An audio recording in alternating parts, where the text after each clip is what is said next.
salamu za ndugu zenu viongozi na wanachama wa ACT Wazalendo kutoka Tanganyika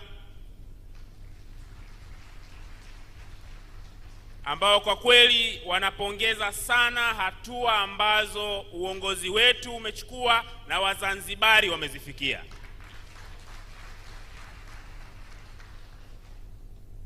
Wote wanafahamu historia ya mapambano ya kisiasa Zanzibar, mihanga ambayo Wazanzibari wameichukua, jitihada za kuleta ustawi wa taifa lao tangu kabla ya uhuru wa Zanzibar.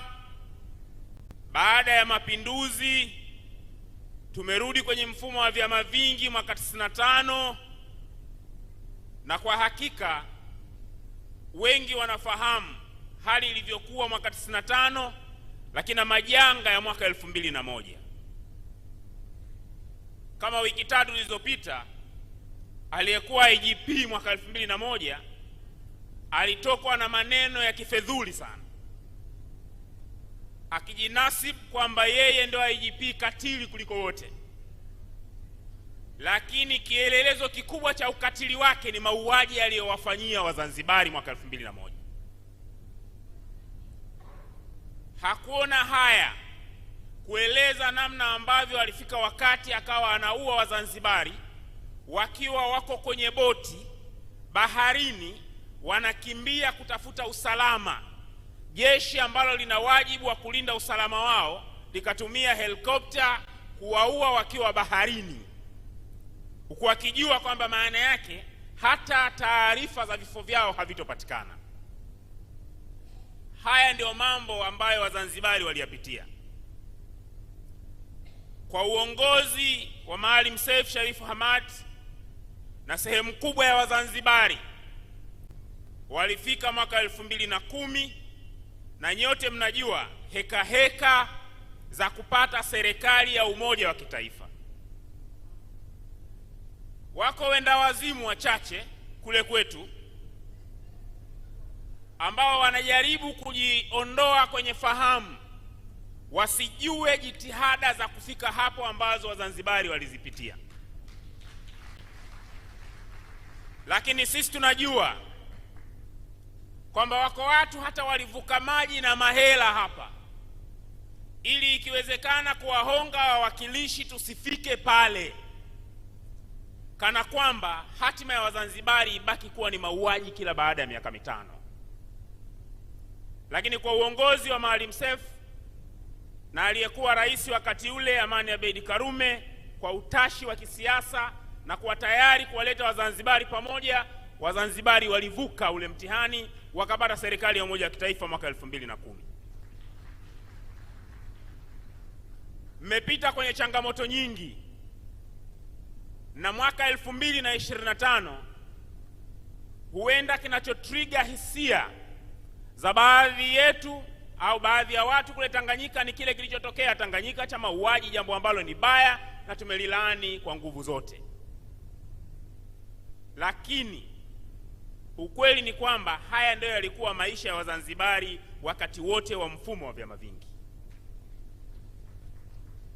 Makaburi, ulemavu, kupotelewa ndugu zao, uhasama wa kijamii, kutotengamana katika taifa lenye watu wachache, ambayo watu wanapotengamana maana yake ni ndugu ndio ambao hawasalimiani, watu wa familia moja, watu wa ukoo mmoja, watu wanaonana kila siku.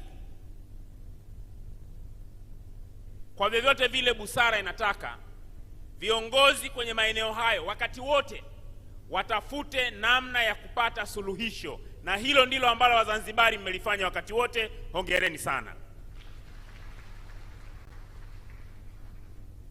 Lakini niwapongeze viongozi wetu wote wa ACT Wazalendo, wa matawi, wa majimbo, wa mikoa, wakati wote ambao mjadala na mazungumzo haya yanafanyika. Kama kuna silaha muhimu, hivi karibuni tulikuwa tunashuhudia vita kati ya Marekani, Israeli na Iran. Kuna wakati mnaambiwa kuna mazungumzo, Lakini unakuta katikati ya mazungumzo kuna boti zile za Irani za kupigana majini zinafanya mazoezi. Kuna wananchi wanatoka wanasema si, hatutaki hayo mazungumzo, tuko tayari kuendelea kupigana.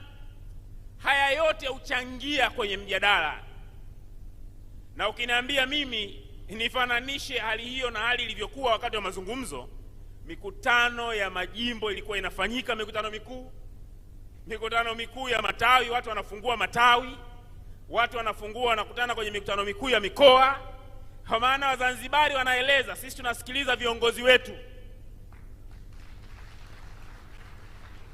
tuko pamoja, wamoja, hatujakata tamaa, bado tuna uwezo wa kupigania haki yetu, tunasubiri tu maelekezo ya viongozi wetu.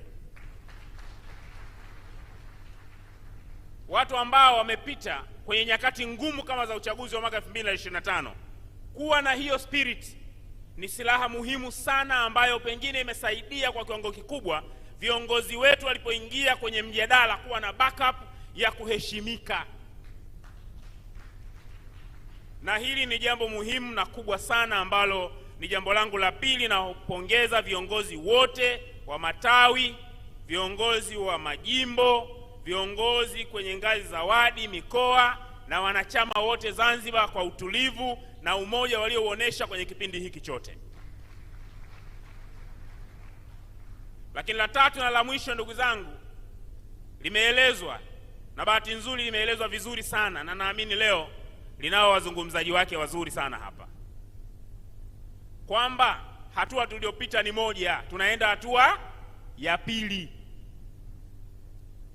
Na ndugu yangu kaangu Mansuri ameeleza kwamba sie ni wakweli, na mwenyekiti wetu alipopata nafasi ya kuzungumza Ikulu siku ile, nilimwambia, kuna wakati nilikuwa naangalia yale mazingira, nasema hivi hakuna mtu anaweza kuzima maiki. Nikasema lakini naamini kwa mazingira haya hayaizimwi. Lakini alieleza ukweli katika lugha ambayo kila mmoja alikuwa anaielewa.